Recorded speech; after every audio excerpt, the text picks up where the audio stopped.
Na Asek Irene Dumlao, good morning po sa inyo. Magandang umaga po, DJ Sasa, and Manang Ted. Magandang umaga din po sa lahat ng sumusubaybay ng inyong pong programa. Okay, umpisahan po natin dito sa paglaki nga po ng budget nitong Assistance to Individuals in Crisis Situations o AICS. Pero bago yung paglaki ng budget, para lang mas malinaw sa mga nakikinig sa atin, para saan nga po ulit itong AICS at sino ang mga benepisyaryo nito? Ang assistance individuals in crisis situation ay isa po sa mga social welfare programs ng Department of Social Welfare and Development na kung saan nga po provide ito ng immediate na tulong or assistance sa mga in crisis situations para gap measure ito para yung adverse effects ng mga crisis na nararanasan nila will not affect them adversely o hindi po sila sobrang maapektuhan dahil agaran po na matutuganan yung kanila pong pangangailangan. So, Oo. yung ating pong mga clients o mga beneficiaries are those assessed by our social workers as being in crisis. Kasi magkakaiba po yung mga crisis na nararanasan ng iba't ibang individual.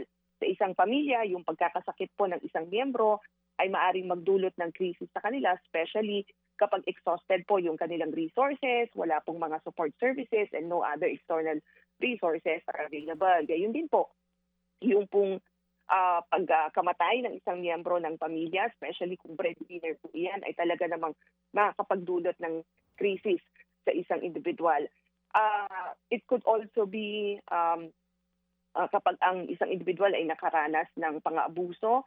So psychologically ay in crisis din yung person, kaya meron ding mga psychosocial interventions na ipapahatid sa ilalim po ng programang AIC. So magkakaiba Ayun. po yan, pero ang Oo. mahalaga dyan ay ma-assess nga ng mga social workers. Oo. So sa madaling salita, kahit sinong Pilipino na dumaan sa krisis, mapaano pa yung pagsubok sa buhay na nangangailangan ng tulong pinansyal, pasok po dito sa Assistance to Individuals in Crisis Situations. Thank you for explaining po, Asek Irene. Ngayon puntahan po natin itong 2026 budget deliberations na nangyari nga po ito kamakailan lang, kung saan ang budget na po ngayon ng AICS ay 63.895 billion pesos.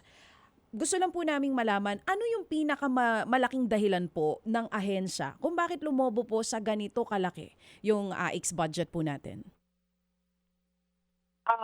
Tama, DJ Chacha, ano nga po, nung matapos yung BICAM, nasa mahigit 63 billion pesos na po yung pondo para sa protective services o yung dun sa assistance to individuals in crisis situation. Finactor in po kasi natin kasi ang DSWD ay nag-request nga po ng karagdagan na pondo dahil kung matatandaan, DJ Chacha, syempre nagtumiti po tayo ng ating pong budget proposal, yung tinawag na budget call, first quarter of the year. And then, nung third quarter of the year, ay nag-lapse into law yung Free Funeral Services Act. So, kinakailangan natin i-factor in yung magiging karagdagan na tulong na maipapaabot natin, especially na kinakailangan nating bayaran yung mga funeral expenses na i-avail po ng ating pong mga clients who are eligible under this. So, gayon din po, dahil nga nakita natin kasi na yung nakarang taon, meron tayong programa, yung Ayuda sa Kapusang Kita program na hindi na nga po napondohan for 2026. Nakita natin doon na marami tayong nasa-serve. So, kung sila po ay lalapit uli for assistance from the department, at least we have available resources na magagamit po para po sa kanila. Meron din pong ibinibigay na dahilan during the budget deliberations ang sinasabi po ng ilang mga senador doon na nagkaroon daw ng kakulangan for AICS fund ngayong 2025 after nung sunod-sunod na bagyo. Well, that's correct, DJ Chacha. Kasi yung pong sunod-sunod na mga disasters ay talaga namang malaki yung naging epekto sa kabuhayan ng ating pong mga disaster-affected families and communities. And based on the assessment of our social workers, ay talagang eligible sila, yung mga disaster-affected families, eligible sila sa tulong dahil talagang nakita in crisis. Dahil nga ang dami nating mga na-experience na disasters for this year, not only typhoons, but there were also earthquakes.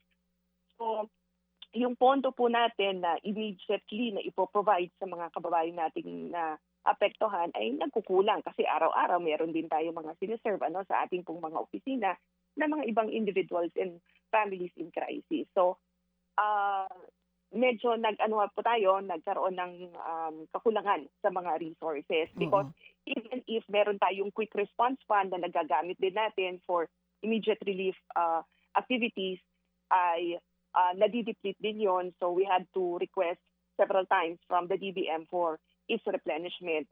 But it took a while for us to have the replenishment of our QRF. So yung pong immediate na tulong ay nakukuha natin on the draw from the AIX program. So tama po ba yung pagkakaintindi ko, ASEC, na nahirapan kayong tulungan tong mga calamity victims natin dahil yung Quick Response Fund medyo matagal bago po makarating sa inyo. Matagal din tuloy yung tulong para sa mga kababayan. Kaya ngayon, na ganito kalaki yung budget, mas madali para po sa ahensya nyo na tulungan yung mga magiging biktima ng bagyo at kalamidad. Yun po ba yun? Well, kasi it's a social safety net, di ba, DJ Chasa? So, stopgap measure yan to address na immediate needs. So madali kasing ma-access natin yung AIX. As compared doon sa QRF, kasi sa QRF, we're not just using it for financial assistance, yung sa emergency cash transfer. Most of our QRF goes to the purchase of welfare goods. Ito yung mga family food packs na dinidistribute natin. So may iba pa pong allocation yung ating quick response fund. So for families who have been affected severely by disasters, when I say adversely and severely affected, sila yung either namatayan ng miyembro ng pamilya, so we have to provide immediate assistance doon po sa kanila, and that's through assistance individuals in crisis situation. So yung intent natin to provide immediate action or immediate assistance ay na-address nga po kapag meron tayong assistance individuals in crisis situation. Pero siguro, Chia and Ma'am Irene, wag natin munang kaligtaan na ang original na proposed budget ng ahensya under the National Expenditure Program ay 27 billion lamang. Diba? So, ba't ka naman magpo-propose ng 27 billion and all of a sudden, gusto mo ng higit pa sa doble ang iuumento? Ano ba mathematics nito? Magandang pag-usapan muna yun eh. Humingi ng 27 billion and all of a sudden, may pahabol na sulat at ang hinihingi, halos 70 billion na ang hinihingi ng inyong kalihim. Well, yes, Manong Ted, tama po. We requested for additional budget nga po for AIX kasi sabi ko nga po kanina, we factored in yung paglalapse into law ng Free Funeral Services Act. Tinignan natin, Manong Ted, ilan ba yung pong nagagastos natin para sa burial assistance na ang yung lang pong kinonsider natin is yung pong mga nai-issue natin ng mga guarantee letter for service providers na meron tayong memorandum of agreement with. Na ibig sabihin sila po yung makakatanggap ng GL from us. But with the Free Funeral Services Act, kasi Manong Ted, lahat po ng mga funeral parlors ay mandated na magkaroon nga po ng free funeral services for indigent Filipinos. So kung idadagdag mo sila doon sa talaan, lahat sila ay makaka-avail nga o mababayaran natin ng through guarantee letter, ini-expect talaga namin na madadagdagan yung pong pondo na kakailanganin para ma-settle natin yung pong mga burial services. So again, Manong Ted, we factored in yung nga pong pagsasabatas nitong Free Funeral Services Act because when we submitted our budget proposal the first quarter of the year, hindi pa naman po ito na isasabatas. Well, kasi nga po, ma'am, naunawaan namin kayo po ay spokesperson at hindi ho naman kayo yung sumulat sa BICAM para po dito and kumbaga kayo po na lamang po ang implementing agency at the end of the day, no? Pero ma'am, ito kasing AIX na ito may mga issues na ng mga panloloko o pangungupit, no? As a matter of fact, ang inyong hapong kalihim nagkasampa mismo ng demanda sa ombudsman doon sa mga taga Iloilo na sa halip na tumanggap po ng 10,000, 8,000 lang o 2,000 lang ang natatanggap ng benepisyaryo kasi kinukupit ng ilang mga opisyal. Ma'am, dito po sa kasalukuyang AIX natin, ano ba ang pananggalang natin na hindi ho tayo naloloko dito? That's number one. Ibig sabihin may kumukupit na mga opisyal ng barangay o mga opisyal po ng ilang mga pamahalaang lokal o kaya po mismo din ginagamit nga sa pamumulitika. Well, Manong Ted, yung pong insidente na kung saan nga po, insidente sa Iloilo na kung saan nga po kami po ay nagsampa ng kaso against some barangay officials happened outside DSWD payout sites. So hindi po sa hindi po sa area na within the control of the department kasi batay doon nga po sa ating conversations with the complainants ay sila po ay kinatok sa kanila pong mga bahay after nilang makauwi. So, yun po, kaya nga agaran naming inaksyonan because sa amin po, dapat hindi binabawasan, di naman, yung pong tulong na naipapabot sa ating mga kababayan. Anyway, Manong Ted, sa loob po ng mga payout sites ng DSWD, meron tayong mga grievance desk na minamaan ng ating pong mga social workers, mga project staff, na kung saan kapag may mga hinaing o reklamo ay agaran po nating tinutugunan. Gayon din, we have a very robust grievance system. So if there's any complaints na ipapaabot sa amin, we immediately conduct investigation and appropriate actions are being done as well. Gayon din po, batay naman sa aming pong mga guidelines ay tinitiyak na dapat hindi magamit nga yung programa to advance any interest of some actors. Oo nga po, no? Kasi nga guarantee letters pa din po ito na inyo pong binibigay nga. Maganda rin naman meron kang malalapitan dito ho sa mga sinasabi ho ninyo ng mga uri ng krisis na kinakaharap po ng ating mga kapamilyang Pilipino. Ano po? Yun nga lang, no? Dito po din hindi siguro natin maitatanggi, ma'am, na syempre may mga impluwensya din ang mga opisyal ng gobyerno po dito. Opo, di ho ba? Kung sakasakali, kung sino po ang dapat yung unahin at maging yung laki na maari po ninyong ibigay? Well, like what we've always communicated, Manong Ted, anybody can approach the department and access these services. Either walk-in ka or na-refer ka man. Ang mahalaga kasi ay ina-assess po ng aming pong mga social workers. Yan po ang hindi pwedeng mawala sa aming programa. You submit the necessary documents and then our social workers will interview you, will assess you if you're indeed eligible to receive aid from the government. So, yan po ang isa sa mga pinakmalakas na safeguards po namin because talagang merong sinasagawa na assessment, meron tayong intake sheets na ginagamit and tinitiyak nga natin if indeed crisis yung isang individual. Opo, yes ma'am. Opo. Again, naunawaan po namin po ang inyo pong mga obligasyon nga na magpaliwanag kasi po itong programang ito ay controversial din at yun nga po ang mga agam-agam ng iba. Ma'am, kung yan po ay 63 billion pesos sa loob ng isang taon, that's corresponding to 174.794 million pesos a day. Walang day off, walang holiday. 365 days. Opo. Ganong kalaki po ang kaya niyong ubusin sa araw, Manong Ted, magkakaiba rin kasi gaya na nabanggit ko, magkaiba po yung crisis na nararanasan ng isang individual. And then there are two modalities that o pamamaraan ng pagpapatid natin ng tulong, either through outright cash or through the issuance of guarantee letter. Halimbawa po, isang individual na nakakaranas ng crisis, na-assess siya na pwede siyang makatanggap ng 5,000 pesos. So outright cash yan. Pero Manong Ted, meron din naman kasi mga individual na lumalapit sa atin for hospital confinement expenses, umaabot ng mahigit 100,000, yung pong naipapabot kaya nag-i-issue tayo ng guarantee letter. So, araw-araw magkakaiba po yung tulong na naipapaabot natin. Depende nga sa pinagdadaanan din ng crisis at depende rin yan sa assessment. So, po pwedeng in a day, Manong Ted, lahat guarantee letter kasi panay hospital expenses, o panay burial expenses.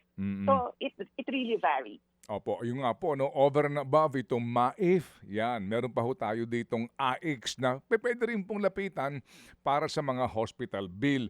Pero ma'am, doon po sa usapin ma'am ng ito po ay nagsisilbing, sorry ma'am ha, ito lang po reaction mga nanonood po sa amin ngayon na sa kanilang mga lalawigan dahil din po dito, ang iba po ay natatamad na. Alam niyo ho yun, yung hindi naman po sa nilalahat natin, pero yung pagkakataon po na palaasa ang ating mga kababayan sa ayuda na hindi na ho nagsisikap kasi may pupuntahan ka at may mahihingian ka ng pera. May reaction ho ba doon ang kagawaran, ma'am? Sa DSWD po, mahalaga yung meron tayong mga stopgap measures, yung mga social safety nets, kasi nga may mga immediate needs na kinakailangan pong tugunan ang ating pong tugunan yung ating pong mga kababayan. Pero hindi lang naman po doon nagtatapos ang DSWD because meron din tayong mga developmental programs na ipinapatupad para ma-empower yung ating pong mga kababayan and thereby, of course, promoting resilient families, resilient communities. Mahalaga lang, Manong Ted, na habang nagpapatupad tayo ng mga developmental programs, meron din tayo mga safety net. Nang sa gayon, kapag may mga immediate na pangangailangan, may mga sudden crisis that could adversely affect yung ating pong mga kababayan, ay hindi po sila masyadong maapektuhan na darating sa punto na sila ay sobrang hirap na. Kinakailangan talaga ma-caution natin yung mga crisis para as we improve yung natutulungan natin and ma-improve nga yung kanilang level of well-being. Let me cite as an example, Manong Ted, yung ating mga 4Ps beneficiaries of 4Ps program is a developmental program, nag-i-improve yung kanilang level of well-being. Pero Manong Ted, it's always possible na yung a sudden shock or a sudden crisis, a disaster, sabihin na natin, pwedeng makaapekto sa kanilang antas ng pamumuhay. And kapag hindi natin na-caution yan through safety nets such as AICS, ay posible po na bumaba uli yung kanilang level of well-being to poverty level. At yun yung iniiwasan po natin kasi nga kaya tayo merong mga programa kagaya ng AICS. Opo, sige po. So, Cha? Yes po. ASEC, kanina binabanggit niyo po yung guarantee letter. Correct me if I'm wrong. Tama po ba? Ang kaiba dito sa DSWD na AICS, guarantee letter galing sa halimbawa kay mayor or vice mayor, pero binabanggit kasi na may special provision na ngayon na inilagay dito sa AICS para wala pong pangingialam o pag-epal nitong mga politiko natin na sasakay dito para isipin ng mga bibigyan na sa kanila galing. Magkakaroon po ba ng pagbabago doon sa implementation? Guarantee letter, tatanggap pa rin po ba kayo pag galing sa mga local government officials, even po sa mga national officials natin? Or hindi na rin po, katulad ng sa MAIFIP? Let me clarify that, DJ Sasa. Sa DSWD AICS program po, may dalawang pamamaraan ng paghahatid po ng tulong batay po sa ating guidelines. Kung yung pong assessment ng social worker ay bibigyan po natin ng tulong pinansyal na hindi hihigit sa 10,000 piso yung individual, ibibigay po natin yan in cash. However, kapag naman pong ang na-assess na tulong na ipapabot ay nagkakahalaga na po ng higit 10,000 piso, like in the case of funeral expenses or hospital expenses, ang ginagawa po ng DSWD, nag-i-issue po kami. DSWD po ang nag-i-issue ng guarantee letter addressed to the hospital or the service provider na nagsasabi na kami na po ang magsisettle nitong halaga na ito doon sa ating service provider. At si service provider ay magsusumite po ng statement of account kay DSWD, ipaprocess po namin yung voucher, i-issuehan na po namin siya ng cheque if kompleto po lahat ng dokumento. So ganun po ang Process. pamamaraan ng pagpapahatid po ng tulong sa ilalim po ng AICS ng DSWD. Oo. May mga sumbong lang po tayo natatanggap, halimbawa dito sa Rizal, bago makahingi ng tulong dun sa DSWD. Hiningaan pa daw po ng letter from the mayor's office. Paano po ninyo na-check sa bawat lugar kung ganyan po galing talaga sa yung barangay din kasi, kung ganyan po talaga yung naipatutupad at hindi na hinihingian ng kung ano-ano pang letter galing po sa mga politiko, kasi halimbawa itong mga sumbong na natatanggap po natin ngayon sa mga specific areas po. Okay, yung dilinaw po natin na hindi po bahagi ng requirements ng DSWD ang referral ng kanila pong mga local officials. Halimbawa po, kapag funeral expenses, o pag lumapit po kayo sa DSWD, ang kailangan lang po namin death certificate o sertifikasyon mula sa doktor, a funeral contract o yung pong kinakailangan nyo ng bayaran, yung statement of account doon po sa funeral service provider, or kapag na i-provide naman na po yung expenses, ay yung services, I mean to say, ay nag-issue kayo ng promissory note, yan naman po ay tinatanggap namin as another requirement. And of course, yung ID. So, hindi po nakalista yung pong referral or endorsement letter. Opo. Siguro ho naman, baka less ang question doon sa mga pagbabayad sa punerarya, no? O pagpapalibing. Yung cash na assistance, no? Doon po ang sinasabi ng mga nanonood ngayon sa atin na di ho ba kapag ganyan, kinakailangan mo ng certification sa barangay? Ted, again, kapag Yun, po opo. Kapag cash, financial halimbawa, di ba sabi ho ninyo kapag na, halimbawa po, may nawalan ng trabaho, kailangan ng pera, pamasahe, di po ba sagot ng AIX yun? That's correct, Manong Opo, Ted. opo. Sa cash assistance po natin, merong kang cash relief assistance, merong kang transportation assistance, Yun, opo. Pwede rin siyang medical assistance, Manong Ted, kapag hindi umaabot ng 10,000 piso. Pwede rin namang burial assistance kung hindi umaabot sa 10,000 piso. So, pino-provide po natin yan in cash. Opo. Again, if it's not more than 10,000, outright cash po yan. Opo. But sabi ko nga po, hindi naman po nangangailangan ng certification o endorsement mula po sa inyong local official. Opo. Ang mahalaga lamang po, halimbawa, transportation assistance, yung inilapit nyo sa DSWD, kinakailangan lang po na maipakita nyo yung ID nyo, and na kung saan nandun po yung address talaga nyo sa inyong probinsya nyo, and then ina-assess po kayo ng aming social worker. Kasi Manong Ted, meron kaming intake sheet. Doon po isinusulat lahat ng impormasyon na ipino-provide nyo po sa DSWD social worker. Opo. Sige po, pero nga sa ground sa lokal na DSWD, kung magwo-walk-in ka doon at magsasabi ka na kailangan mo ng financial assistance, definitely siguro hihingian ka ng anumang sertifikasyon kung taga saan ka ba, saan ka nang gagaling. Di ba, ma'am?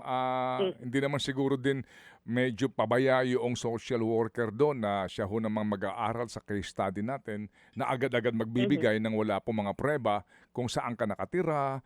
Di po ba? Mga ganun pong usapin niyo po. Sinasabi nga po ng iba ho dito sa atin. Ano po? Tama ho ba yung ganun Tama po? po, Manong Ted. Opo, okay. Yes. Sige. Kasi nag-gather po tayo ng relevant information. Kaya nga mahalaga na meron po kayong ID, Opo. meron pong ibang mga dokumento na Okay. maisumite sa DSWD. Opo. At yung pong guarantee letter ka ninyo, pwedeng umabot ng 100,000 piso, di ba? Para doon sa mga medical bills, right? Tama po, Opo. Manong Ted, based on the assessment of our social workers and the documents submitted to our Opo. staff, maaari pong umabot yan sa mahigit 100,000 pesos. At kasi, alam nyo, Opo. Manong Ted, marami po tayong na-encounter na mga talagang hirap na sa pagbayad ng hospital expenses dahil malaki yung kanila nga pong bill. So, nakikita natin na may mga iba't iba pang nga pong mga resources na tinitingnan. Kaya pag ganyan, nag-i-issue po tayo ng guarantee letter. Okay, sige po. So ma'am, dito po sa nangyari sa Iloilo, meron pa hubang iniimbestigahan ang kagawaran na posible pong ganun din ang mga pangyayari, kinaltasan ng ilang mga local officials yung dapat na matanggap po ng recipient po ng AIX benefits? Manong Ted, pasensya na po, pero garbled po yung audio nyo. Opo.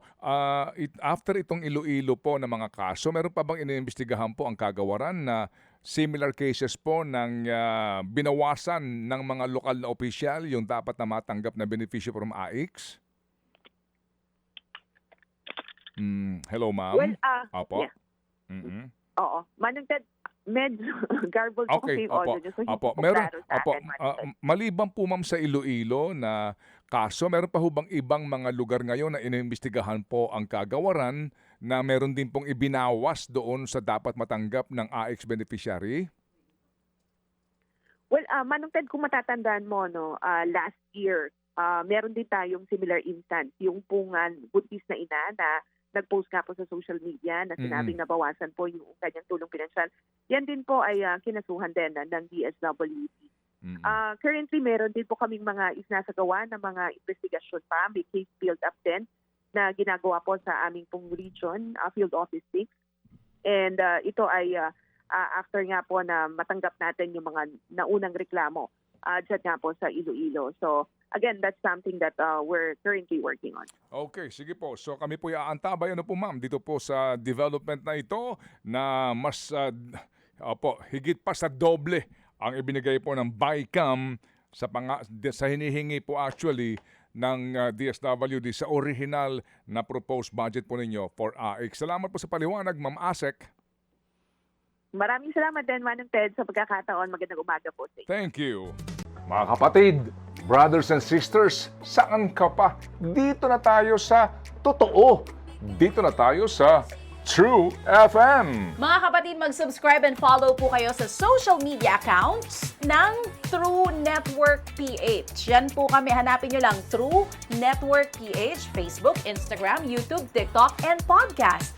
Mapa Apple or Spotify man yan, mahahanap nyo kami. Lahat ng mga napapanood at napapakinggan nyo po sa programa, nasa social media accounts namin yan. So paano mga kapatid? See you sa social media!